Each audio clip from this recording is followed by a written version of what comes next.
பொழுதும் உங்களுடைய வார்த்தை பகுதிக்குள்ளாய் வந்திருக்கிறோம். இயேசப்பா, பேசுகிறது நீங்கள் எல்லாம் உங்களுக்குள்ள இருக்கிற பரிசுத்த ஆவியானவர் என்ற வார்த்தையின்படியாக ஒரு விஷயம் அடியேனை மறைத்து நீங்க வெளிப்படுங்க. ஆண்டவருடைய மெல்லிய சத்தத்தை கேட்க எங்களுக்கு கிருபை செய்யுங்க. எங்களுடைய இதயத்திற்கு ஏற்ற வார்த்தைகளை கொடுத்து நாங்கள் கேட்கிறவர்களாய் மாத்திரமல்லாதபடிக்கு அதன்படி நடக்க எங்களுக்கு கிருபை தாங்க. உடைய வார்த்தை என்ற மன்னாவினால எங்க ஒவ்வொருவரையும் நீங்க போஷித்து நீங்க சம்பூர்ண ஆசீர்வாதங்களினால திருப்திப்படுத்தி எங்களை திருப்பி அனுப்பும்படி ஜெபிக்கிறோம். எங்களை தாழ்த்துகிறோம், ஒப்பு கொடுக்கிறோம். இயேசுவின் நாமத்தில் ஜெபிக்கிறோம் நல்ல பிதாவே, ஆமென். ஹல்லேலூயா. எல்லாரும் சேர்ந்து ஒரு பாடலை பாடுவோமா? நீ விசுவாசித்தாலே, கரங்களை தட்டி தெய்வ மகிமை காண்பாயே. நீ விசுவாசித்தாலே தெய்வ மகிமை காண்பாயே.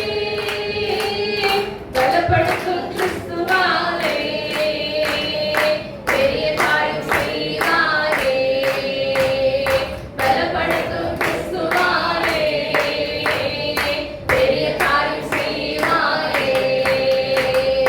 மனுஷரால் கூடாதது தேவனால் கூடுமே.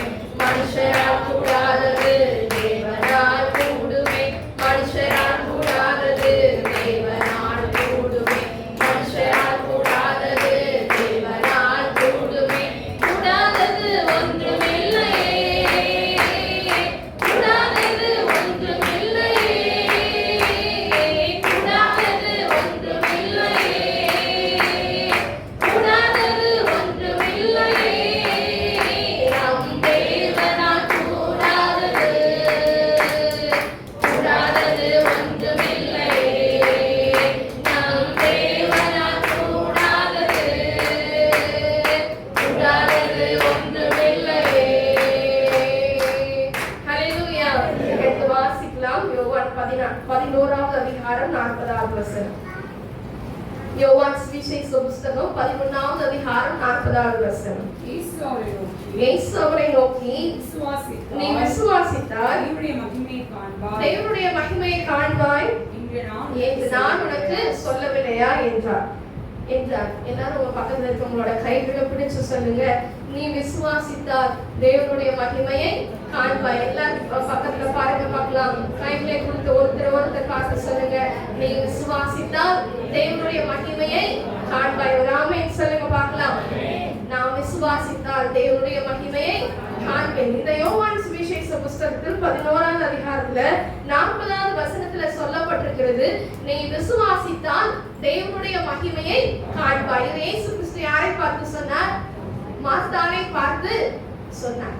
இந்த சம்பவங்கள் எல்லாருக்கும் தெரிந்த சம்பவம் தான். இந்த யோவான் 11வது அதிகாரத்தை இப்பொழுது நாம என்ன பண்ண போறோம்? தியானிக்க போறோம். இதுல யாரெல்லாம் விசுவாசிச்சாங்க, ஒவ்வொருவருடைய விசுவாசமும் எப்படிப்பட்டதா இருக்குது என்று சொல்லி நம்ம தியானிக்க போகிறோம். இப்ப இந்த யோவான் ஆண்டவராக இயேசு கிறிஸ்து உலகத்துல வாழ்ந்த போது அவருக்கு சிநேகிதராக இருந்த ஒரு குடும்பம் இந்த மார்த்தாள், மரியாள், அவர்களுடைய சகோதரன் லாசர். எல்லாருக்கும் தெரிந்த சம்பவங்கள் தானே. யாரெல்லாம் இருந்தாங்க? 3 பேர் சொல்லுங்க.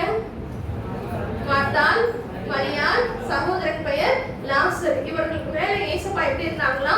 அன்பா இருந்தாங்களா? இப்ப 3வது வசனத்தை வாசிப்போமா? அப்பொழுது அவங்களுடைய சகோதரிகள் ஆண்டவரே நீர் சிநேகிக்கிறவன் வியாதியாய் இருக்கிறான் என்று சொல்ல அவரிடத்துக்கு ஆள் அனுப்பினார். முதல் வசனத்துல வாசிக்கும் பொழுது இந்த லாசருவுக்கு வியாதிப்பட்டிருக்கிறான். லாசர் எப்படிப்பட்டவனாய் இருக்கிறான்? வியாதிப்பட்டவனாய் காணப்படுகிறான். உடனே இந்த மார்த்தாளுடைய விசுவாசமும் மரியாளுடைய விசுவாசமும் எப்படி இருக்கு? இப்ப நம்ம சகோதரன் வியாதியா இருக்கிறான். ஏசப்பா இந்த உலகத்துக்கு வந்ததுல இருந்து இந்த ஊர்ல எல்லாருக்கும் சொஸ்தமாக்கிட்டு இருக்காரு. அவர் ஒரு வார்த்தை சொன்ன என்ன ஆகுது? சுகம் கிடைச்சிட்டு இருக்குது. இது எப்படி மற்றவங்களுக்கெல்லாம் எப்படி ஆண்டவர் வந்தா கிடைக்கும். ஆனா மார்த்தாளுக்கும் மரியாளுக்கும் என்ன ஒரு எண்ணம் வந்திருக்கும்? ஆண்டவர் எங்களை ரொம்ப நேசிக்கிறார். ஏசப்பாவோட ஃப்ரெண்ட்ஸ் நாங்க சொன்னோம் அப்படின்னா ஏசப்பா உடனே என்ன பண்ணுவாங்க? வந்துருவாங்க. இப்ப நம்ம ஒரு வியாதிப்பட்டிருக்கிறோம் வைங்களேன், நமக்கு இப்ப ஆஸ்பத்திரிக்கு போகணும். இப்ப குடும்பத்துல யாருமே இல்லை, உடனே என்ன பண்ணுவோம்? யார் நம்மளை ரொம்ப நேசிக்கிறாங்களோ அவங்களதான் நம்ம என்ன பண்ணுவோம்? கூப்பிடுவோம். கரெக்டா? கரெக்ட் தானே? யார் நம்மள அதிகமாய் நேசிக்கிறாங்களோ அவங்களுக்கு போன் பண்ணி எனக்கு கொஞ்சம் முடியல, என்ன பண்ணு, ஒரு ஆஸ்பத்திரிக்கு கூட்டிட்டு போ. நேசிக்கிறவங்க தானே கூப்பிடுவோம். அந்த மாதிரி இந்த மார்த்தாலும் மரியாதையும் இந்த நாட்கள் இருக்கிறது போல போன் கிடையாது. ஆள் அனுப்புறாங்க. ஆள் அனுப்பி லாசரு வியாதிப்பட்டு இருக்கிறான் என்று சொல்றாங்க. அவங்களுடைய எண்ணம் என்னவா இருக்கும்? நம்ம சொல்லியாச்சு, அவர் நம்மளை ரொம்ப நேசிக்கிறார், கேள்விப்பட்ட உடனே ஓடி வந்துருவார். அப்படித்தானே? அவங்களோட விசுவாசம் அப்படிப்பட்டதான ஒரு விசுவாசம். ஆனா இங்க ஆண்டவர், இப்ப நம்மளுமே இப்படிதான் என்ன நினைக்கிறோம்? நம்ம சொன்ன உடனே ஆண்டவர் என்ன பண்ணிடுவாரு? நம்மளுக்காக அற்புதம் செய்வார். இந்த மார்த்தாவுடைய விசுவாசமும் மரியாளுடைய விசுவாசமும் அப்படிப்பட்டதா இருக்கிறது. 4வது வசனத்தை வாசிப்போமா? இயேசு அதை கேட்ட பொழுது இந்த வியாதி மரணத்துக்கு ஏதுவாயிராமல் தேவனுடைய மகிமை விளங்குவதற்கு ஏதுவாய் இருக்கிறது. தேவனுடைய குமாரனும் அதிகால் மகிமைப்படுவார் என்றார். இந்த இடத்துல பார்க்கும் பொழுது இந்த ஆண்டவர் கேட்ட உடனே செல்லியோ என்னோட நண்பன் வியாதியா இருக்கிறான், வேகமா போகல. அந்த இடத்துல ஆண்டவர் சொல்கிறார், இந்த வியாதி மரணத்துக்கு ஏதுவா இல்ல, இந்த வியாதி தேவனுடைய நாம மகிமைக்காக இருக்கிறது. ஆமென் சொல்லுங்க பார்க்கலாம். இன்னைக்கு நம்மளுடைய சரீரத்துல சில பாடுகள் அனுமதிக்கப்பட்டிருக்கலாம். ஆண்டவர்கிட்ட நம்ம கேட்டுட்டே இருக்கலாம், ஏசப்பா ஏன் எனக்கு இந்த பாடுன்னு சொல்லலாம். ஆனா அது தேவனுடைய நாம மகிமைக்காக, அது சரி பண்ணுவதற்கென்று என்று சொல்லி என்ன பண்ணி வச்சிருப்பாரு ஆண்டவர்? ஒரு நேரத்தை வச்சிருப்பார். ஆமென் சொல்லுங்க பார்க்கலாம். அப்ப உடனே ஆண்டவர் வந்து என்ன பண்ணல, போகல. அந்த 6வது வசனத்துல வாசிக்கும் பொழுது அவர் வியாதியா இருக்கிறதாக அவர் கேள்விப்பட்ட பொழுது தாம் இருந்த இடத்திலே இன்னும் 2 நாள் தங்கினாராம். அவங்க மார்த்தாவுடைய விசுவாசம் மரியாளுடைய விசுவாசம் எப்படிப்பட்டதா இருந்தது? கேள்விப்பட்டவுடனே ஏசப்பா வந்துருவாங்க. ஆனா இங்க ஏசப்பா என்ன செய்யறாங்க? கேட்ட உடனே இருந்த இடத்துல இன்னும் 2 நாள் எக்ஸ்ட்ரா தங்கினாராம். ஆமென் சொல்லுங்களேன். நம்ம பல நேரத்துல நினைக்கிறோம், நம்ம சொன்ன உடனே ஏசப்பா என்ன பண்ணிடணும்? செஞ்சிடணும். அது வரைக்கும் விசுவாசம் எப்படிப்பட்டதா இருக்கணும்? உறுதியா இருக்கணும். நீ ஆண்டவர் சொல்றார், நீ விசுவாசித்தால் தேவனுடைய மகிமையை பார்ப்பாய். இப்ப வந்து 2 பேருடைய விசுவாசமும் பயங்கர உறுதியா இருக்குது. ஏசப்பா வந்துட்டாங்கன்னா போதும், அவர் ஒரு வார்த்தை சொல்லிட்டா போதும். பேதுரு மாமியோட ஜுரத்தை சுகமாக்கின தேவன் ஒரே வார்த்தை சொன்னதுல என்ன பண்றாங்க? 38 வருஷம் வியாதி இருந்தவனை சுகமாக்குனாங்க. இதெல்லாம் அவர்கள் பார்த்திருப்பாங்க. அப்ப வந்து அவங்களுடைய விசுவாசம் என்னவா இருக்கும்? இப்ப ஏசப்பா வரலனாலும் அங்கிருந்து அவர் ஒரு வார்த்தை சொன்னா என் அண்ணன் லாசர் என்ன பண்ணிடுவான்? நிலைச்சுக்குவான். அவங்களுடைய விசுவாசம் அப்படிப்பட்டதா இருக்குது. ஆனா ஆண்டவர் வைத்திருக்கிற திட்டம் வேறையா இருக்கு. ஆமென். இன்னைக்கு நாம பல நேரத்துல நினைக்கிறோம், நான் நினைக்கிற மாதிரி ஏசப்பா நடந்துக்கணும் இல்ல, ஆனா என் நினைவுகள் உன் நினைவுகள் அல்ல. ஆமென் சொல்லுங்க பார்க்கலாம். அடுத்து இந்த அதிகாரங்கள்ல நம்ம தோமாவை குறித்தும் சேர்த்து பார்க்க போறோம். மார்த்தாள் மரியாள் ஓகே, ஆனா இங்க தோமா இப்ப ஆண்டவர் வந்து அந்த இடத்துல இருக்கிறார் அப்படின்னா யூதர்கள் அவரை கல்லெறிந்து கொள்வதற்காக அவர் என்ன பண்ணிருக்காங்க? காத்துட்டு இருக்காங்க. இப்ப வந்து லாசரு மரிக்கவும் செஞ்சுட்டான். லாசரு மரிச்சாச்சு. ஏசப்பா என்ன சொல்றாங்க? வாங்க, லாசரு நித்திரை அடைந்திருக்கான், நம்ம உடனே போலாம் அப்படின்னு சொல்லி சீஷர்கள் கிட்ட சொன்ன உடனே சீஷர்கள் சொல்றாங்க, ஏசப்பா இப்ப நீங்க என்ன பண்ணாதீங்க, போனீங்கன்னா யூதர்கள் என்ன பண்ணுவாங்க? கல்லெறிந்து உங்களை கொண்டுருவாங்க, போவேண்டான்னு சொல்லி சீஷர்கள் சொல்றாங்க. அதுக்கு ஏசப்பா பிரதியுத்தரமா சொல்றாரு, பகலுக்கு 12 மணி நேரம் இல்லையா? பகல நடந்தா இந்த உலகத்தின் வெளிச்சத்தை காண்கிறபடினாலே இடர மாட்டான்னு சொல்லி ஒரு சில காரியங்களை சொல்றாரு. மறுபடியும் வெளிப்படையாய் சொல்றாரு, நம்முடைய சிநேகிதனாகிய லாசரு நித்திரை அடைந்திருக்கிறான், நான் அவனை எழுப்ப போகிறேன் அப்படின்னு சொன்னனே. அந்த ஜனங்கள் சொல்றாங்க, நித்திரை அடைந்திருந்தால் சுகமடைவான் அப்படின்னு சொன்னாங்க. ஆனா இயேசுவானவர் அவருடைய மரணத்தை குறித்து அப்படி சொன்னாரு. அப்பவும் உங்களுக்கு புரியல. உடனே என்ன சொல்றாரு? லாசரு இறந்துட்டான், போலாமா அப்படின்னு என்ன பண்றாரு? சீஷர்களை பார்த்து கேட்கிறாரு. இங்க 16வது வசனத்துல பார்க்கும் பொழுது தோமாவினுடைய விசுவாசத்தை குறித்து நம்ம இங்க பார்க்கிறோம். அப்பொழுது திதிமு எனப்பட்ட தோமா மற்ற சீஷர்களை நோக்கி, அவரோட கூட மரிக்கும்படி நாமும் போவோம் பாருங்கள் அப்படின்னு சொல்றாரு. இந்த அதிகாரத்துல யாருடைய விசுவாசம் எப்படிப்பட்டதா இருக்கிறது என்று சொல்லி நம்ம பார்க்கிறோம். அப்ப இவ்வளவு நேரமா ஆண்டவர் நித்திரை அடைந்திருக்கிறார், வாங்க போலாம்னா இந்த சீஷர்கள் என்ன சொல்றாரு? நீங்க போனீங்கன்னா உங்களை கொண்டு போடுவாங்க அப்படின்னு சொல்றாங்க. ஆனா ஆண்டவர் உறுதியா இருக்கார், கிளம்புங்க, அவன் இறந்துட்டான், வாங்க போகலாம் அப்படின்னு சொல்லி என்ன பண்றாரு? ஏசப்பா வந்து சீசர்கள் கிட்ட சொன்ன உடனே சம்பந்தமே இல்லாம இப்ப தோமா வந்து ஒண்ணு சொல்றாரு. என்ன சொல்றாரு? வாங்க வாங்க போலாம். ஏன்னா சீசர்களை அவர் அங்க இருக்க வைக்கணும்னு நினைக்கிறாங்க. ஆனா இந்த தோமா என்ன பண்றாரு? எல்லாரையும் சேர்த்து கிளப்புறாரு. அவர் சொல்லுகிற வார்த்தை, அவரோட கூட மறிக்கும்படி நாமும் போவோம் பாருங்கள். என்ன சொன்னாரு தோமா? எல்லாம் இருக்கிறீங்களா? தோமா என்ன சொல்றாரு? அவரோட கூட மறிக்கும்படி. ஆனா ஆண்டவராக இயேசு கிறிஸ்து இங்க சொல்றாரு, நம்ம லாசருவை எழுப்ப போறோம்னு சொல்றாரு. தோமாவுடைய விசுவாசம் எப்படிப்பட்டதா இருக்குது? இப்ப போவோம், ஆனா கல்லெறிவாங்க, ஏசப்பாவும் செத்து போயிடுவாங்க, நம்மளும் என்ன பண்ணிடணும்? கூட சேர்ந்து செத்து போயிடணும். இன்னைக்கு பல நாட்கள்ல பல நேரங்கள்ல நாமளும் உற்சாகத்தின் விருதினால என்ன வார்த்தைகளை சொல்றோம்? கிறிஸ்துவுக்காக நான் ஜீவனை கொடுக்கவும் தயாரா இருக்கேன். அது ஒரு விசுவாசம் இல்ல. அப்படி ஒரு சூழ்நிலை வந்தா நான் என்ன பண்ணுவேன்? ஜீவனை கொடுப்பேன். இங்க தோமா சொல்லுகிறாரு, ஏசப்பாவோட சேர்ந்து அங்க ஆண்டவர் போறது செத்தவனை எழுப்புறதுக்கு. தோமா எதுக்காக போறாரு? மறிக்கிறதுக்காக போகிறார். தோமாவின் விசுவாசம் அப்படிப்பட்டதா இருக்கிறது. ஆனா கடைசி நாட்கள்ல, அந்த கடைசி நிமிஷத்துல ஆண்டவர் மரணத்துக்குன்னு ஒப்பு கொடுக்கும் போது தோமா எங்க இருந்தாரு? எங்க இருந்தாருன்னே தெரியும். சிதறண்டு போனார். சூழ்நிலை வரும்போது வாய் வார்த்தை என்னது? வாய் வார்த்தையாவே போயிருது. இன்னைக்கு நம்ம அநேக நேரங்கள்ல எந்த சூழ்நிலையுமே இல்லாத போது, ஏசப்பா நான் என்ன வந்தாலும் ஏது வந்தாலும் நான் உள்ளதான் விசுவாசிப்பேன் நம்ம சொல்லுவோம். ஆனா சூழ்நிலை நம்மளுக்கு முன்பதாக இருக்கும் பொழுது நம்ம விசுவாசம் எங்க இருக்குன்னே தெரியாது. நம்மள விசுவாசியாங்கிற அளவுக்கு தான் நம்மளோட விசுவாசம் எப்படி இருக்கும்? அப்ப சூழ்நிலைக்கு முன்பதாக நாம ஒரு மாதிரியும், சூழ்நிலை இல்லாத போது நம்ம ஒரு மாதிரி இருக்கும். இப்ப தோமாவினுடைய விசுவாசம் இப்படிப்பட்டதா இருக்கிறது. அதற்கு பின்பதாக தோமாவை குறித்து சொல்லப்படுது. ஆனா நீங்க யோசித்து பாருங்க, இன்னைக்கு அநேக நேரங்கள் விசுவாசத்தோட தோமாவை போல அறிக்கை செஞ்சு கொண்டிருந்தாலும் கடைசியில சூழ்நிலை வரும் பொழுது நம்மளுடைய விசுவாசத்துல உறுதியா இருக்கிறவர்களாய் காணப்படுது. ஆமென். இப்ப எல்லாரும் கிளம்பி என்ன பண்ணிட்டாங்க?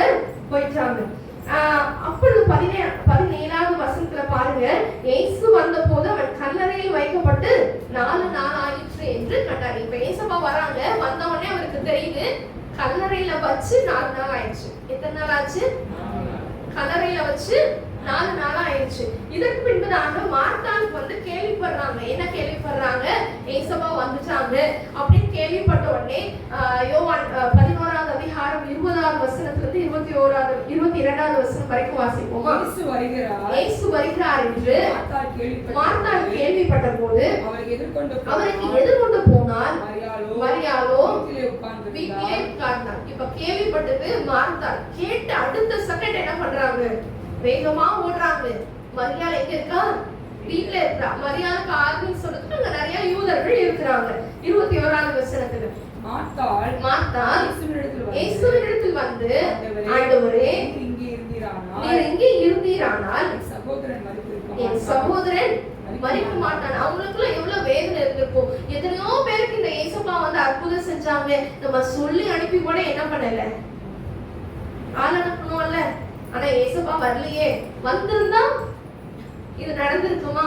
இன்னைக்கு அநேக நேரத்துல நம்மளுடைய கேள்விகள் இப்படி இருக்குது. ஏசப்பா நீங்க என் கூட இருந்தீங்கன்னா இதெல்லாம் நீங்க எனக்கு நிஜமாலுமே அனுமதிச்சிருப்பீங்களா? நீங்க நிஜமாவே என் கூட தான் இருக்கீங்களாங்கிற ஒரு சந்தேகம் என்ன பண்ணுது நம்ம வாழ்க்கையில வருது. இங்க மார்த்தாள் சொல்லுகிறா, ஆண்டவரே நீர் இங்கே இருந்தீங்கன்னா என் சகோதரன் மறிச்சிருக்க மாட்டானே அப்படின்னு சொல்லிட்டு என்ன பண்றா? கலங்குகிறவனாய் காணப்படுகிறா. 22வது வசனத்துல வாசிக்கும் பொழுது உன்னுடைய விசுவாசம் எப்படிப்பட்டதா இருக்கிறது? இப்பொழுதும் நீ தேவனிடத்தில் கேட்டுக்கொள்வது எதுவோ அதை தேவன் உமக்கு தந்தருவார் என்று அறிந்திருக்கிறேன் என்றார். நல்ல ஒரு அல்லேலூயா சொல்லுங்க பார்க்கலாம். மார்த்தாள போல நம்மளும் என்ன பண்றோம்? கேட்கிறோம். நீங்க என்னனாலும் என்ன பண்ணுவீங்க? எப்படினாலும் எனக்காக செஞ்சிருவீங்க அப்படின்னு சொல்லி என்ன பண்றோம்? எனக்காக யாவையும் கர்த்தர் செய்து முடிப்பாருன்னு சொல்லிருக்கீங்க, எனக்காக நீங்க செஞ்சிருவீங்க அப்படின்னு என்ன பண்றோம்? விசுவாசிக்கிறோம். 2 காரியங்கள் அதிகமா என்னுடைய தகப்பனார் பயன்படுத்துகிற ஒரு சின்ன கதை. ஓகேவா? ஒரு பையன் வந்து சர்ச்சுக்கு வருவானா வாரத்துல. ஒவ்வொரு வாரமும் வந்துட்டு ஜெபிப்பானா, ஆராதிப்பான், போவான். ஆனா அவன் வரும்போது என்ன பண்ணுவான்? ஒரு மலையை தாண்டி என்ன பண்ணுவானா? இது எல்லாரும் கேட்டிருக்கோம். நான் சின்ன வயசுல நிறைய தடவை கேட்டுட்டேன். மலையை தாண்டி வருவான். அப்போ ஒரு நாள் இந்த போதகர் வந்து பிரசங்கம் பண்றாரு. கடுகளவு விசுவாசம் இருந்துச்சுன்னா இந்த மலையை பார்த்து பெயர்ந்து போ அப்படின்னு சொன்னா அதை என்ன பண்ணுமா, மலை பெயர்ந்து போயிடும்னு சொன்னாங்க. சரியா? அப்போ அந்த வாலிபன் விசுவாசத்தோடு செபிக்கிறான். என்ன சொல்லி செபிக்கிறான்? நான் விசுவாசிக்கிறேன் ஆண்டவரே, இந்த இன்னைக்கு நான் போகும்போது இந்த மலை என்ன பண்ணாது, எனக்கு முன்னாடி இருக்காது. நான் மலை ஏறி இறங்க வேண்டிய அவசியம் இல்ல. அதனால இன்னைக்கு நான் போகும்போது மலை இருக்காது அப்படின்னு சொல்லி விசுவாசிக்கிறேன் ஆண்டவரே அப்படின்னு சொன்னாராம்.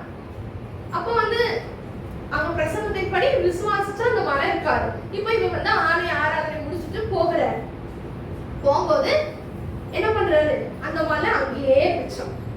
அந்த மலை அங்கேயே தான் இருந்துச்சான். உடனே இந்த வாலிபன் என்ன சொன்னானா, எனக்கு தான் அப்பவே தெரியுமே அப்படின்னு சொன்னாராம். அவன் இங்க என்ன சொன்னாரு, நான் போகும்போது அந்த மலை இருக்காது நான் விசுவாசிக்கிறேன்னு வாயில சொன்னாரு.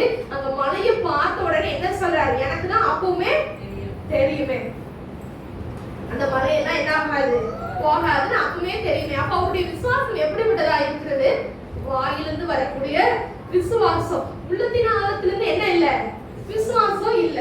இப்ப மார்த்தால என்ன பண்றாங்க, நீங்க இப்பவும் நீங்க என்ன கேக்குறீங்களோ அது உங்களுக்கு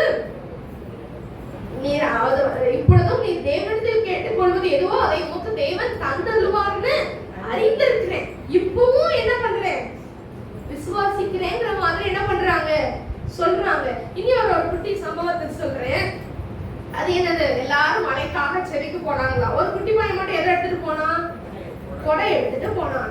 அப்ப என்னடா இந்த வெயில் அடிக்குது கொடை எடுத்துட்டு வந்திருக்கியே அப்படின்னு சொல்லும் போது, இல்ல நம்ம எல்லாம் சோங்கணும்ல, மழை வரணும்னு சொல்லி ஜோம்னா ஏசப்பா உடனே மழை தருவாங்கல்ல. அப்ப நான் திருப்பி மழையில நினைச்சிட்டு போக முடியாது இல்ல, அதனால நான் என்ன பண்ணிருக்கேன், கொடை எடுத்துட்டு வந்திருக்கேன் அப்படின்னு சொன்னான்.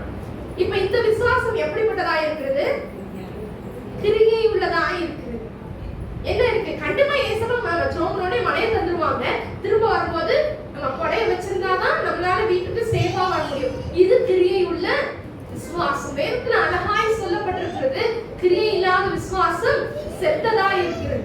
இன்னைக்கு நம்ம அநேக நேரத்துல கிரியை இல்லாத விசுவாசத்துலதான் நம்ம வாழ்ந்துட்டு இருக்கோம். விசுவாசின்னு சொல்லலாம், நான் எந்த சூழ்நிலை வந்தாலும் நான் விசுவாசிக்கிறேன்னு சொல்லலாம். கிரியை இருக்கிறதா? இந்த மார்த்தாள் இப்ப ஒரே செகண்ட் முன்னாடி 22வது வசனத்துல என்ன சொல்றாங்க, நீங்க இப்ப கேட்டுக்கொண்டாலும் அதை தேவன் உங்களுக்கு தந்தருவாருன்னு நான் அறிந்திருக்கிறேன்னு விசுவாசத்தோட சொல்ற மார்த்தாள் 23வது வசனத்துல ஏசப்பா சொல்றாங்க, ஏசாவை நோக்கி உன் சகோதரன் உயிர் தெழுந்திருப்பான்னு சொன்னார். ஒரே 2 வசனத்துல ஒரே வார்த்தை தான் ஆண்டவர் சொல்றாரு. அடுத்ததுல அவங்க மார்த்தாளோட விசுவாசம் எப்படின்னு தெரியும். வாசிப்போமா 24வது வசனம். அதற்கு மார்த்தாள் உயிர்த்தெழுதல் நடக்கும் கடைசி நாளிலே அவனும் உயிர் தெழுந்திருப்பான் என்று இப்ப ஒரு வருஷத்துக்கு முன்னாடி என்ன சொன்னாங்க, இப்ப நீங்க கேட்டுக்கொண்டா கூட அத ஆண்டவர் தந்தருவாருன்னு நான் அறிந்திருக்கிறேன்னு சொன்னாங்க. உடனே ஏசப்பா இப்ப லாசர் எந்திரிச்சிருவாமா அப்படின்னு சொல்றாங்க. உடனே அவங்க என்ன சொல்றாங்க, அவ்வளவுதான் அவங்களோட விசுவாசம். ஒரு லைனுக்குள்ள விசுவாசம் முடிஞ்சிச்சு. ஆமா, கடைசி நாள்ல சொல்லுங்க பார்க்கலாம், கடைசி நாள்ல எல்லாரும் எழுந்திருக்கும் போது என் சகோதரனும் உயிர் தெழுந்திருப்பான். அப்படி அவ்வளவுதான் அவங்களோட விசுவாசம் காணப்படுது. அப்ப வந்து ஏசப்பா சொல்றாங்க, நானே உயிர் தெழுந்தலும் ஜீவனுமா இருக்கிறேன், என்னை விசுவாசிக்கிறவன் எவனும் 26வது வசனத்தை வாசிப்பான், உயிரோடு இருந்து என்னை விசுவாசிக்கிறவன் எவனும் என்றென்றைக்கும் மறியாமலும் இருப்பான். இதை விசுவாசிக்கிறியா அப்படின்னு கேக்குறாங்க. இப்ப ஏசப்பா கேக்குற கேள்வி என்ன, உயிரோடு இருந்து என்னை விசுவாசிக்கிறவன் செத்து போக மாட்டான்னு விசுவாசிக்கிறியா அப்படின்னு சொன்னா மார்த்தாளோட ஆன்சர் எப்படிப்பட்டதா இருக்குதுன்னு பாருங்களேன். அதற்கு அவள், ஆம் ஆண்டவரே, நீர் உலகத்தில் வருகிறவரான தேவகுமாரனாகிய கிறிஸ்து என்று நான் விசுவாசிக்கிறேன். கேள்விக்கு பதிலுக்கு சம்பந்தம் இருக்கா சொல்லுங்களேன்.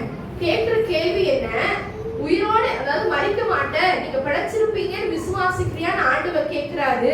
அவங்க வேதனையில இருக்கிறாங்க. அந்த வேதனையில என்ன பேசுறோம்னு கூட தெரியல. ஆமா ஆண்டவரே, நீ வருகிற கிறிஸ்துன்னு விசுவாசிக்கிறேன். ஆண்டவர் நம்மளை பார்த்து கேட்கிற கேள்விக்கு சில நேரங்கள்ல நமக்கு ஜெபிக்க அறியாத போது, ஆண்டவரே நீர் எனக்காக என்ன பண்ணுங்க, பரிந்து பேசுங்கன்னு சொல்லி விட்டுறணும்.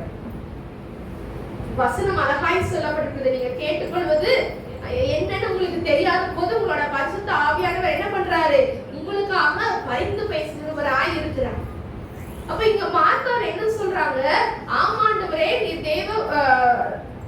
தேவகுமாரனாகிய கிறிஸ்து என்று நான் விசுவாசிக்கிறேன் அப்படின்னு சொல்லி சொல்றாங்க. இதுக்கப்புறம் வந்துட்டு மார்த்தார் போய் மரியாதை கூப்பிடுறாங்க. என்ன பண்றாங்க? விசுவாசிக்கிறேன்னு சொல்லிட்டு மார்த்தார் போய் மரியாதை கூப்பிட போறாங்க. மரியாதை கிட்ட போய் போதகர் வந்திருக்கிறாரு, உன்னை அழைக்கிறாரு அப்படின்னு சொன்னோடனே மரியாதை வேகமா எந்திரிச்சு ஏசப்பா இருக்கிற இடத்துக்கு ஓடி வராங்க. அவங்களோட வார்த்தையும் அதே வார்த்தை தான். நீ இருந்திருந்தீங்கன்னா என்ன பண்ணிருக்க மாட்டான்? என் சகோதரன் மதிச்சிருக்க மாட்டான். இன்னைக்கு பல நேரத்துல நம்ம முடிஞ்சிச்சு நம்ம நினைக்கிறோம். நீங்க நினைச்சிருந்தா என் வாழ்க்கையில இதை நீங்க அனுமதிக்காம இருந்திருக்கலாமே ஏசப்பான்னு சொல்லி நம்ம பல நேரங்களை கதறுகிறவர்களாய் காணப்படலாம். இங்க மரியாதை சொல்லிட்டு அழுகிறா. அவள் அழுகிறதை பார்த்து ஏசப்பா என்ன பண்றாங்களாம்? கண்ணீர் விட்டார். அப்ப அவங்க எந்த அளவுக்கு கத்தி அழுதுருப்பாங்க யோசிங்களேன். இப்ப ஏசப்பாவுக்கு தெரியும் லாசரு இன்னும் கொஞ்ச நேரத்துல உயிரோட எழுந்திருக்க போறாங்கிறது ஆண்டவருக்கு தெரியும். ஆனா மரியாளுடைய கண்ணீர் எப்படிப்பட்டதா இருக்கிறது? ஏசப்பா எங்க வாழ்க்கையே என்ன ஆயிடுச்சு, முடிச்சுட்டு அவங்க கண்ணீர் விட்டு கதறி அழுதுருப்பாங்க. அதை தாங்க முடியாம என்ன பண்றாங்க? யூதர்கள் அவள் அழுகிறதை பார்த்து அழுகுறாங்க. அவங்க எல்லாம் அழுகிறத பார்த்த உடனே ஏசப்பா ஆவியிலே கண் கலங்கி என்ன பண்றாங்க? ஏசு கண்ணீர் விட்டார். ஏசப்பா கண்ணீர் வடிக்கிறத பார்த்துட்டு யூதர்கள் சொல்றாங்க, இவர் அவனை எவ்வளவாய் நேசித்தார் என்று சொல்லி. இன்னைக்கு ஆண்டவர் என்னை உங்களை நேசிச்சிருக்கிறார். ஆமென் சொல்லுங்க பார்க்கலாம். விசுவாசிக்கிறவங்கள ஒரு ஆமென் சொல்லுங்க. ஏசப்பா என்னையும் உங்களையும் நேசித்திருக்கிறார். நம்ம வாழ்க்கையில இதுவரைக்கும் நம்ம எதெல்லாம் முடிச்சு போச்சு நம்ம நினைச்சோமோ அந்த வாழ்க்கை எல்லாம் அனுமதித்த காரியங்கள் எல்லாம் நன்மைக்காக. ஆமென். அனுமதித்த காரியங்கள் எல்லாம் நன்மைக்காக. எந்த காரியங்கள் எல்லாம் இது முடிஞ்சிச்சே, ஏன் ஏசப்பா என் வாழ்க்கையில இப்படி பண்ணிட்டீங்க நம்ம கேட்கிறவர்களாய் காணப்படலாம். அதுல இருந்து கர்த்தருடைய நாமம் என்ன பண்ணும்? மகிமைப்படும். ஆமென். ஆராதனை வேலையில கேட்கிறோம், ஆண்டவர் வந்து சாதாரணமான ஆண்டவர் கிடையாது. அவர் அதிசயங்களை செய்கிறார். அவருடைய நாமம் மகிமையுள்ளது. ஆமென். அவர் அதிசயங்களை செய்கிறவர். மனுஷரால் செய்யக்கூடாத காரியங்களை ஏசப்பா செய்ய போறாங்க. ஆமென் சொல்லுங்க பார்க்கலாம். மனுஷரால் நம்ம வாழ்க்கையில எதையெல்லாம் செய்ய முடியாதோ அதையெல்லாம் நம்முடைய ஆண்டவராகிய இயேசு கிறிஸ்து நம்ம வாழ்க்கையில செய்வார். ஆமென். நம்மளை அழைத்த தேவன், அழைத்திருப்பதற்கான நோக்கம் உண்டு. நம்ம வாழ்க்கையில என்னென்ன காரியங்களை எப்ப செய்யணும்னு அவர் திட்டம் பண்ணி வச்சிருக்கிறார். ஆமென். எல்லாம் அவருடைய நாமம் மகிமைக்காக. இப்ப ஆண்டவர் கண் கலங்கிட்டார். அடுத்து சொல்றாரு, கல்லை புரட்டி போடுங்க. ஏசப்பாவுக்கு தெரியும் அது ஏற்கனவே 4 நாள் ஆயிடுச்சுங்கிறது ஆண்டவர் அறிந்து வைத்திருக்கிறார். இப்ப சொல்றாரு, கல்லை புரட்டி போடுங்க. கல்லை புரட்டி போடுங்கன்னு சொன்ன உடனே மார்த்தாள் என்ன சொல்லுகிறார்? 39வது வசனத்துல கல்லை எடுத்து போடுங்கள். இயேசு கல்லை எடுத்து போடுங்கள் என்றார். மரித்தவருடைய சகோதரியாகிய மார்த்தாள் அவரை நோக்கி, ஆண்டவரே, இப்பொழுது நானுமே 4 நாள் ஆயிற்றே என்றார். எல்லாம் யோசிச்சு பாருங்களேன். இவ்வளவு நேரம் நான் விசுவாசிக்கிறேன், ஆமாண்டவரே விசுவாசிக்கிறேன்னு சொன்னாங்க. இவ்வளவு நேரம் மரியாள் கிட்ட ஆண்டவர் ரொம்ப பேசல. மார்த்தாள் எல்லா காரியத்தையும் குறித்து கவலை உள்ளவளா இருப்பா. சமைச்ச ஆண்டவர் கொடுக்கணும், பரிமாறணும். இல்ல மார்த்தாள் வந்து எவ்வளவு பேசினா, திருப்பி ஆண்டவர் மார்த்தாளுக்கு புரிய வைக்கிறார். ஆனா மரியாள் வந்து அழுத போது ஆண்டவர் அழுதார். இல்ல மரியாளுக்கு ஆண்டவர் எதையுமே சொல்லி புரிய வைக்கல. அவ அழுதி கொண்டா இருக்கிறான் மரியாள். ஆனா இந்த மார்த்தாளுக்கு ஏசப்பா என்ன பண்றாங்க? சரி அழாத, இன்னும் கொஞ்ச நேரத்துல லாஸ்ட் எழுந்திருப்பான்னு ஆண்டவர் அவங்கிட்ட தெளிவா சொன்னாங்க. சொல்லியும் மார்த்தாள் என்ன சொல்றாங்க? இப்ப நாருமே அவள் இந்த இடத்துல ஒரு செகண்ட் கூட என் சகோதரன் அப்படிங்கிற வார்த்தைய பயன்படுத்தல. அவளை பொறுத்த வரைக்கும் சகோதரனுடைய கதை முடிஞ்சிருச்சு. இனிமே ஏசப்பா நினைச்சாலும் ஒன்றும் செய்ய முடியாதுன்னு நினைக்கிறான். இன்னைக்கு நம்மளும் அநேக நேரத்துல சொல்றோம், ஏசப்பா இனிமே நீங்க நினைச்சா கூட இதெல்லாம் மாற்ற முடியுமான்னு சொல்லி நம்ம வாயில் இருந்து வார்த்தைகள் வருகிறது.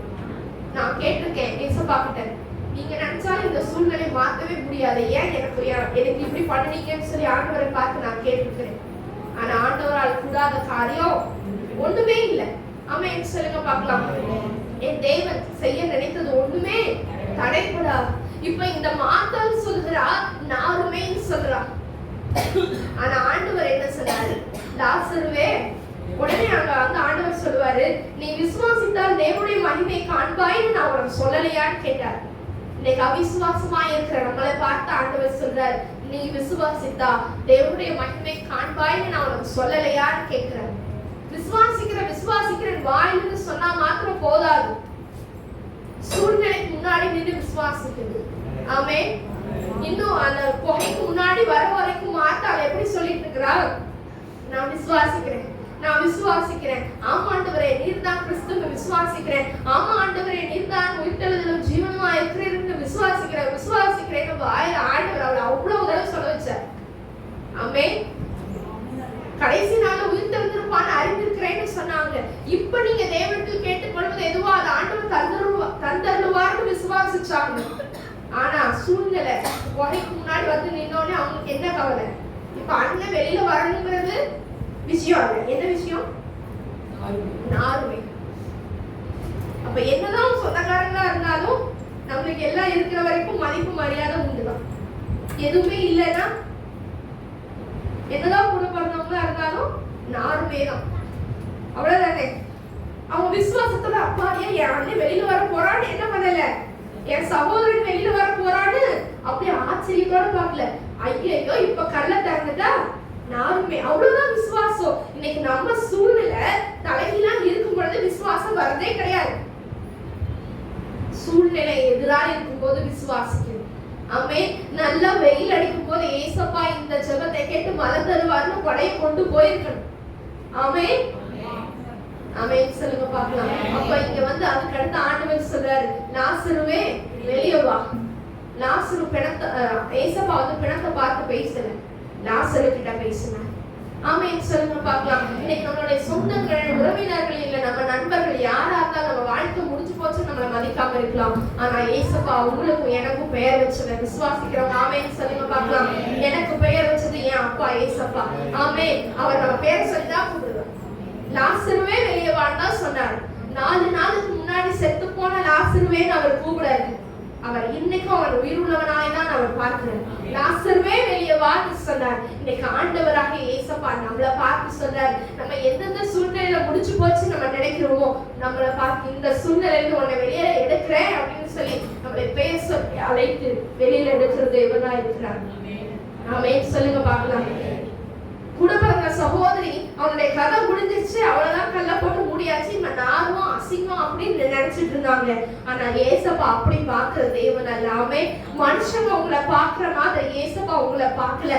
நீங்க விசேஷித்தவர்கள். அவரை நம்முடைய நம்மளை எல்லாம் அவருடைய சாயலா படைச்சிருக்கிறார். ஆமென். நம்மளாம் அவருடைய சாயலா இருக்கிறோம். ஆமென் சொல்லுங்க பார்க்கலாம். அப்ப நம்மள ஆண்டவர் எவ்வளவாய் அழைக்கிறார். ஆனா நம்மளுடைய காதுகள் எப்படிப்பட்டதா இருக்கிறது, நம்மளுடைய இருதயத்தின் விசுவாசம் எப்படிப்பட்டதா இருக்கிறது. கிரியை இல்லாத விசுவாசம் செத்ததா இருக்கிறது. சும்மா சபைக்கு வரும்பொழுது நான் விசுவாசிக்கிறேன்னு சொல்லிட்டு இல்ல. இன்னைக்கு அழகாய் அந்த சாட்சி சொன்னாங்க, விசுவாச அறிக்கை செய்யறேன், இந்த வழி என்ன விட்டு போயிடுச்சுன்னு நான் விசுவாசிக்கிறேன். வழிக்கு முன்னாடி சொன்னேன். வழி வரும் பொழுது என்ன பண்ணணும், வழிக்கு பொழுதெல்லாம் சொல்லுவாங்க. இன்னைக்கு நம்ம வழி வந்தோடனே ஏசப்பா நான் விசுவாசத்தோட தானே சோம்னேன், ஆனா இன்னும் எந்த வேதனை என்னை விட்டு நீங்களையே அப்படின்னு சொல்லி கேள்வி கேட்கிறவர்களாய் காணப்படுது. இப்படிப்பட்டதான சூழ்நிலை மார்த்தாளை போன்றதான விசுவாசம் நம்மளுக்குள்ள இருக்கவே கூடாது. உலக காரியத்தை குறித்து கவலை, சமைக்கிறதுல கவலை, இப்ப நாருமேன்ற கவலை. அவன் லாசர் உயிரோடு இருக்கும் போது அவருக்கு இருந்த விசுவாசம், ஏசப்பா வந்துட்டாங்கன்னா இப்ப என் அண்ணன் சுகமாயிருவான். செத்ததுக்கு அப்புறம் அவங்களோட என்ன எப்படி, இப்ப ஏசப்பா நினைச்சாலும் இந்த சூழ்நிலைய மாற்ற முடியாது. ஏசப்பா சொல்றாங்க, விசுவாசிக்கிறவனுக்கு எல்லாம் கூடும். ஆமென் சொல்லுங்களேன். விசுவாசிக்கிறவனுக்கு எல்லாம் கூடும். இன்னும் நம்ம வாழ்க்கையில சில காரியங்கள் மாறல அப்படின்னா இன்னும் நம்ம விசுவாசத்துல பலவீனமா இருக்கிறோம். ஆமென் சொல்லுங்க பார்க்கலாம். விசுவாசிக்கிறவனுக்கு எல்லாம் கூடும். அது நம்ம முன்னாடி இருக்கிற சூழ்நிலைக்கு முன்னாடி நின்று என்ன பண்ணணும், விசுவாசிக்கணும். ஆமென் சொல்லுங்களேன். கடல் பாரத்தோடு இருக்கலாம், கடலுக்கு முன்னாடி பேசணும்.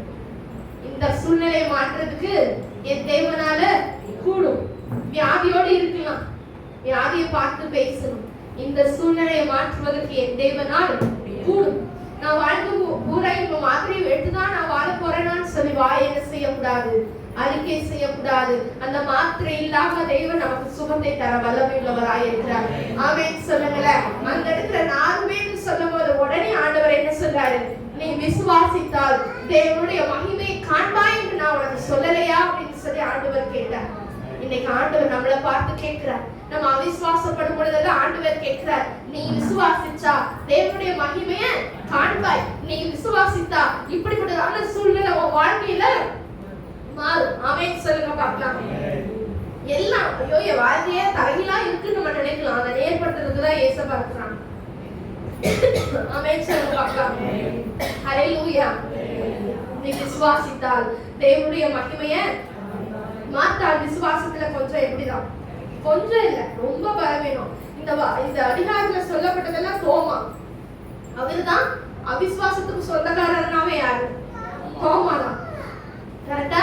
இவ்வளவு அதாவது ஏசப்பா கூட மறைக்க போறேன்னு வந்தவரு கடைசியில் என்ன பண்ணாரு? நான் அவரோட கைக்குள்ள கையை விட்டாதான், என்ன அவரோட காயத்துக்குள்ள கையை விட்டாதான் நம்புவேன்னு சொன்னாரு. அப்படிப்பட்ட தோமாவா மாறினார். இந்த யோவான் 11வது அதிகாரத்துல கற்றுக் கொடுக்கப்படக்கூடிய காரியம் என்னது? விசுவாசம். எபிரேயர் 11 அழகாய் சொல்லப்பட்டிருக்கிறது. விசுவாசமானது நம்பப்படுகிறவைகளின் உறுதியும் காணப்படாதவைகளின் நிச்சயமுமாய் இருக்கிறது. நம்ம எதை குறித்து நம்ம நிச்சயமாய் இருக்கிறோம்? இனிமே ஆண்டவர் இதை மாற்றவே முடியாது நம்ம நிச்சயப்பட்டு இருக்கோமா? இல்லைன்னா இந்த சூழ்நிலை ஆண்டவரால மாற்ற முடியும்னு நிச்சயிக்கிறோமா? பார்க்காத போது நம்மளுக்குள்ள வரக்கூடிய நிச்சயம். ஆமென்.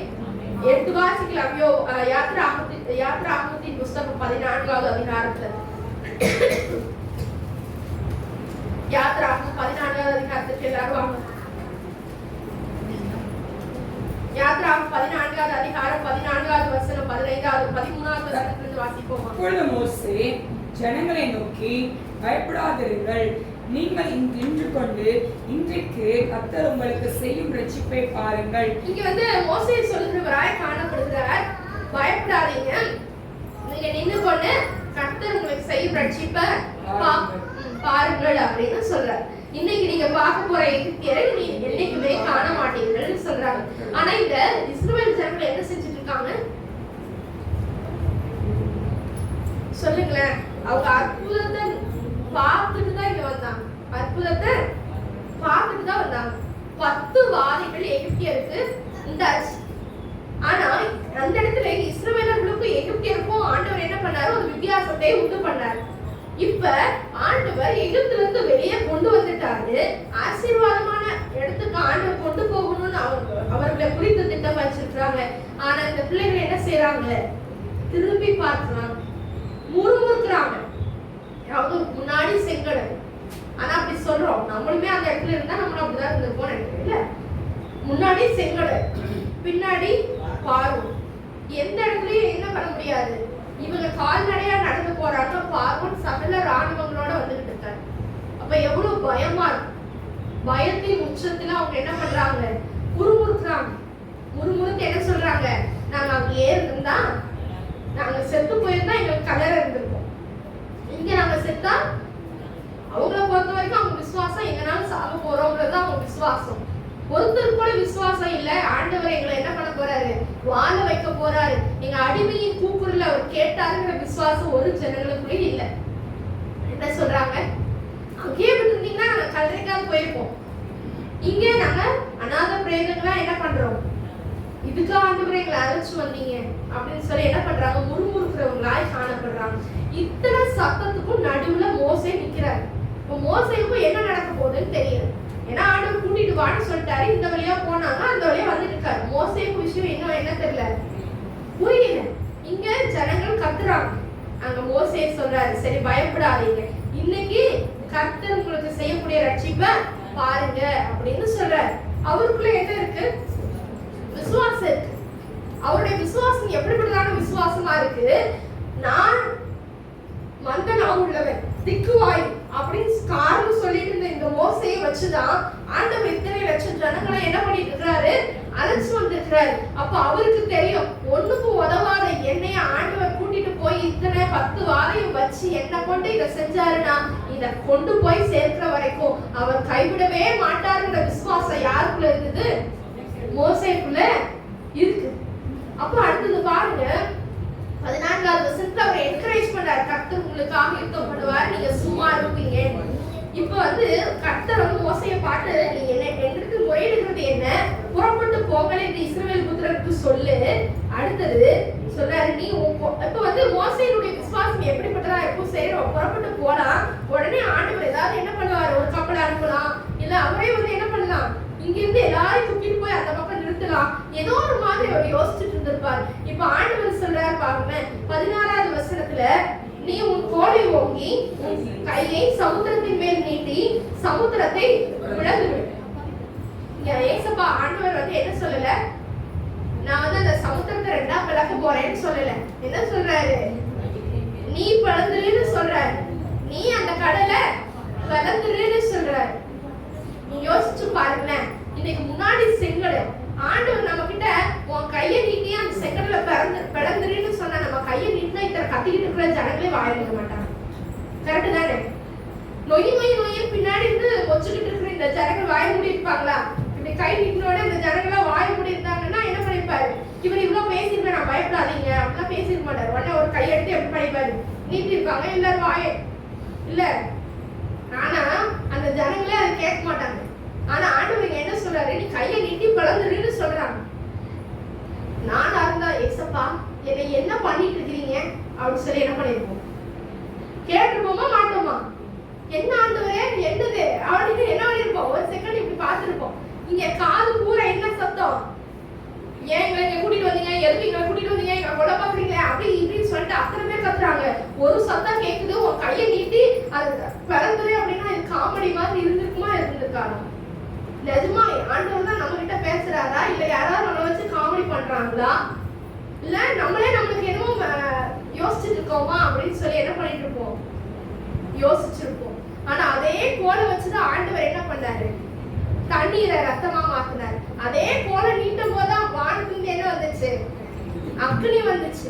அந்த கோலை வச்சு தேவன் வந்து என்ன பண்ணுவாரு, அற்புதத்தை செய்வாருங்கிற விசுவாசம் மோசைக்கு இருந்துச்சு. அவன் கையை நீட்டுகிறான், என்ன ஆயிடுச்சு, செங்கடல் பிளந்துச்சா பிளக்கலையா? ஆமென் சொல்லுங்க பார்க்கலாம். நம்ம அப்ப என்ன பண்ணணும், கீழ்ப்படியணும். ஏசப்பாவோட சத்தத்தை கேட்டு கீழ்ப்படியணும். No more cross question.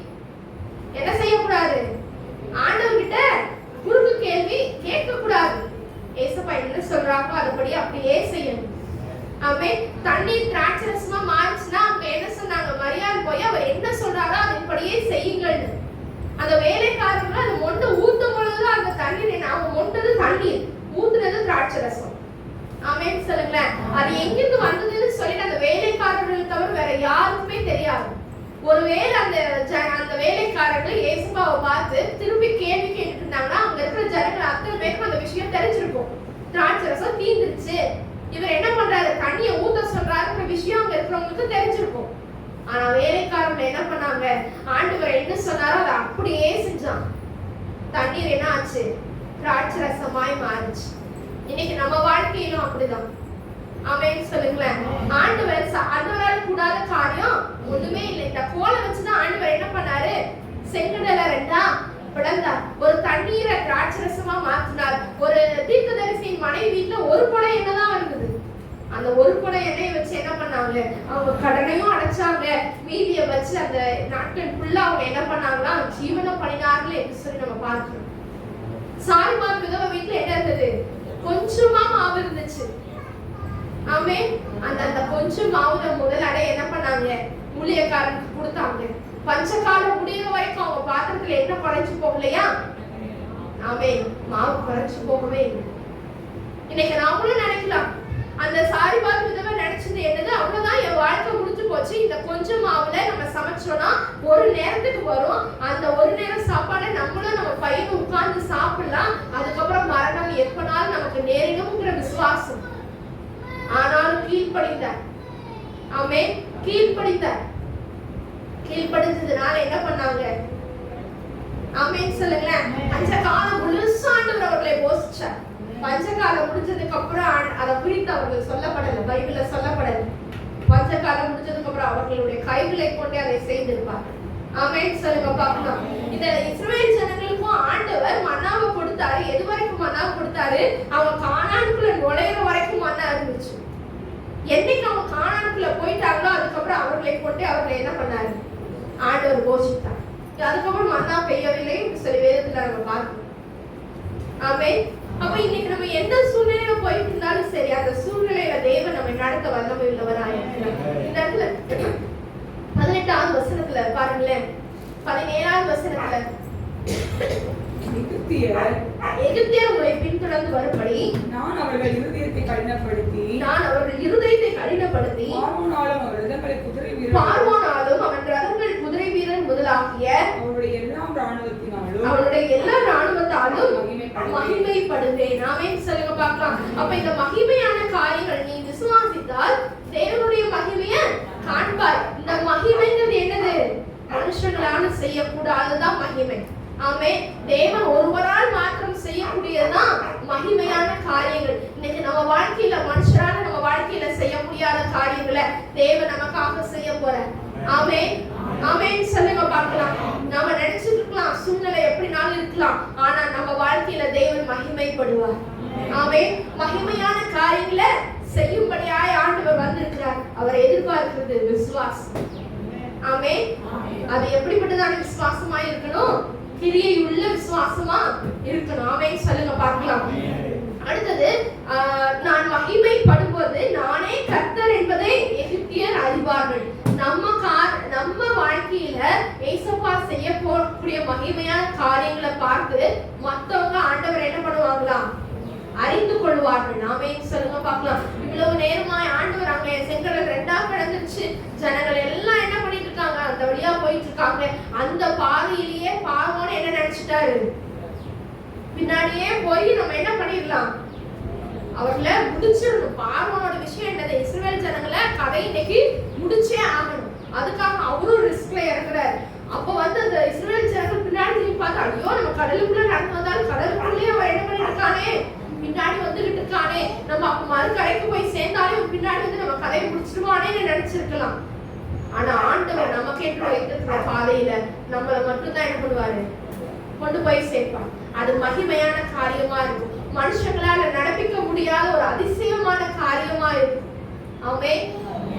இவ்வளவு நேரம் முன்னாடி போயிட்டு இருந்த தூதரானவர் இஸ்ரவேல் ஜனங்களுக்கு பின்னாடி வந்தார். ஆமென் சொல்லுங்க பார்க்கலாம். அப்ப இஸ்ரவேல் ஜனங்களுக்கு பின்னாடி வந்தோடனே இங்க இஸ்ரவேல் ஜனங்கள் வெளிச்சத்துல போனாங்க. பார்வோனுடைய சேனைக்கு எப்படிப்பட்டதா இருந்தது? அது இருளும் அந்தகாரமுமா இருந்தது. ஆமென் சொல்லுங்க பார்க்கலாம். அப்ப நமக்கு விரோதமா யார் வந்தாலும் சரி, கர்த்தருடைய தூதனானவர் வருவார். ஆமென். நம்ம முடிஞ்சு போச்சு, அவங்க கிட்ட நம்ம மாட்டிட்டோமே, அவங்க நம்மள அழிச்சிருவாங்களோ, நம்ம கதையை முடிச்சிருவாங்களோ அப்படின்னு கிடையாது. உங்களுக்கு வைத்திருக்கிற ஆசீர்வாதத்தை வேற ஒருவருக்கு என்ன பண்ண மாட்டாரு? ஆண்டவர் விட்டு கொடுக்கவே மாட்டாரு. ஆமென். ஆமென் சொல்லுங்க பார்க்கலாம். விசுவாசிக்கிறவங்க நல்ல ஒரு ஆமென் சொல்லுங்க. ஆமென். ஆமென். அப்ப நம்மளுக்கு என்று வைத்திருக்கிற வழியில நம்மள நடத்திட்டு போவார். பின்னாடி பார்வோனின் சேனை வந்தாலும் அவங்க இஸ்ரவேல் ஜனங்களுடைய மனமெல்லாம் ஐயோ அவ்வளவுதான் நம்ம வாழ்க்கை முடிஞ்சிருச்சுன்னு அவங்க நினைச்சிருக்கலாம். முன்னாடி வழியே இல்லையேன்னு அவங்க நினைக்கும் போது ஆண்டவர் வழியை உருவாக்கினார். பின்னாடி அவங்க துரத்திட்டு வராங்களே, நம்ம முடிச்சிருவாங்களோ அப்படின்னு அவங்க யோசிக்கும் பொழுது கர்த்தருடைய தூதனானவர் பின்னாடி போனார். பயப்படாதீர்கள், இன்றைக்கு நின்று கொண்டு கர்த்தர் உங்களுக்கு செய்யும் ரட்சிப்பை பாரு. கர்த்தர் உங்களுக்காக யுத்தம் பண்ணுவார். நீங்க சும்மா இருப்பீங்க. ஆமென் சொல்லுங்க. நீங்க சும்மா இருப்பீங்க. எல்லா இருதயத்துல கை வச்சு சொல்லுங்க, கர்த்தர் எனக்காக யுத்தம் பண்ணுவார், நான் சும்மா இருப்பேன். கர்த்தர் எனக்காக யுத்தம் பண்ணுவார், நான் சும்மா இருப்பேன். ஆமென் சொல்லுங்க பார்க்கலாம்.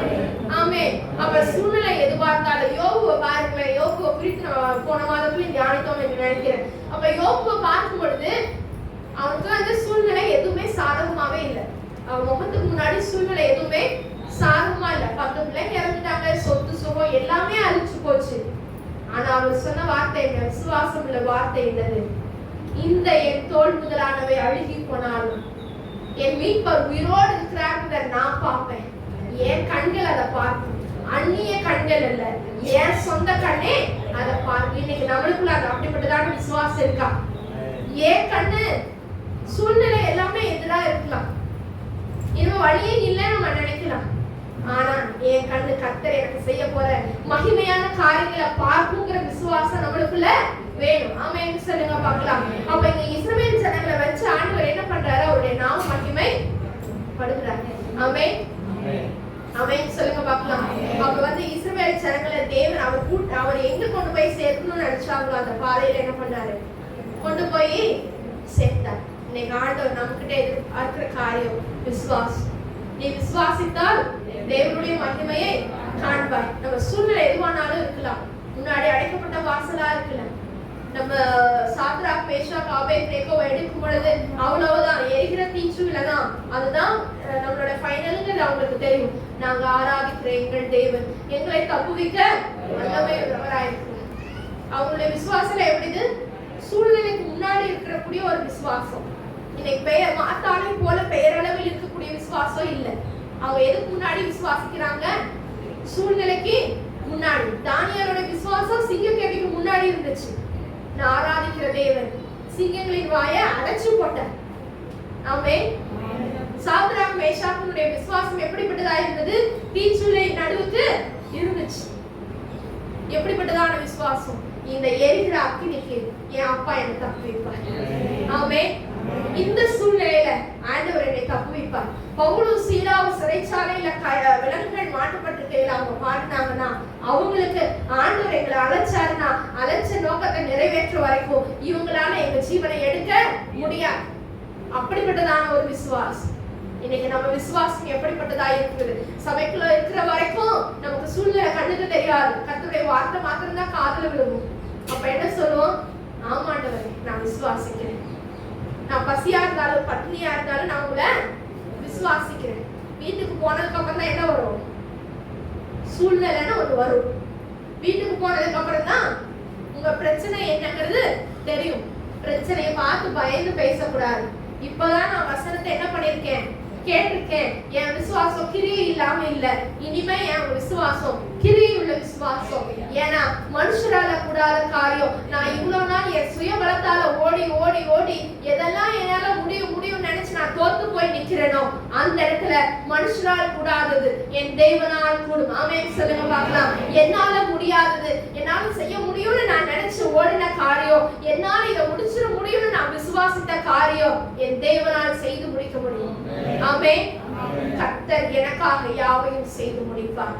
ஏன்னா நான் விசுவாசிக்கிறவர் இன்னார் என்று அறிந்திருக்கிறேன். ஆமென்.